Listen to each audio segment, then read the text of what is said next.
ప్రియమైన దేవుని బిడ్డలారా, ఈ యొక్క యవ్వన ప్రాయములో కలిగేటువంటి ఆలోచనలు, కోరికలు, ఇష్టాలు చాలా వరకు నెరవేర్చుకునే యూత్ అంతయు కూడా చాలా ఆరాటపడుతూ ఆవేశపడుతూ ఉంటారు.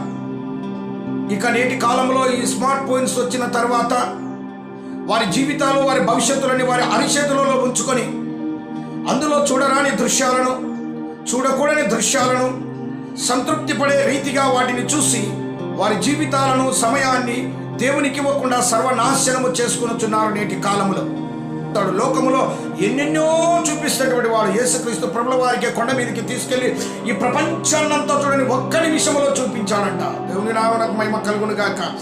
ఒక్క నిమిషంలో ప్రపంచాన్ని చూపించగలిగినటువంటి వాడు ఎవరండి?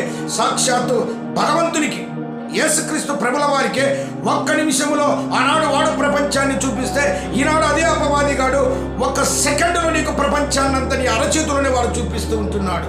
అందుకే వాటికి నీవు ఆవహింపబడి లేక వాటిని మోహించి వారి మీద ఇష్టపడి నువ్వేం చేస్తున్నావంటే వాటికే నీవు ఒక దాసుడు వైపోయి, దాసురాలి వైపోయి, పాపమునకు ప్రేరితుడు వైపోయి పాపమును చేయడానికి ఆ అవకాశాలను వాడు నీకు ఇచ్చే సమయంలో ఎన్నో నీవు అనుభవిస్తూ దేవునికి దూరం అయిపోతుంటున్నావు. ప్రియమైన దేవుని బిడ్డ, ఈ ఉదయకాల సమయమందు దేవుని మాటలను మనము జ్ఞాపకం చేసుకున్న ఎడల దేవుడు విలువైనటువంటి మాటలను ఎన్నో మనకు తెలుపుచుంటున్నాడు.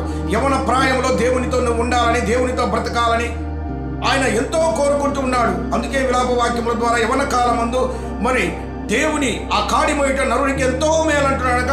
దేవునిలో బ్రతకడము, దేవుని సేవ చేయడము, దేవుని యొక్క ఆ ఉన్నతమైన ఆశయాలకు తగ్గట్టుగా నువ్వు జీవించాలని ఈ యవ్వన ప్రాయాన్ని చాలా దేవుడు విలువైన దానిగా నీకు ఇస్తుంటున్నాడు. ఎందుకనగా చిన్న వయసులో, చిన్న ప్రాయంలో నీవు చేయలేని పనులు, వృద్ధాప్యమందు నీవు చేయలేని పనులు ఒక యవ్వన ప్రాయంలోనే నీవు చేయగలవు. యవ్వన ప్రాయంలోనే శోధనను జయించగలవు. యవ్వన ప్రాయంలోనే అపవాదిని నువ్వు ఎదిరించగలవు. అందుకే దేవుడు ఈ యవ్వన ప్రాయాన్ని ఒక ప్రత్యేకించి నీకు ఒక గొప్ప బహుమానంగా ఇచ్చినటువంటిది.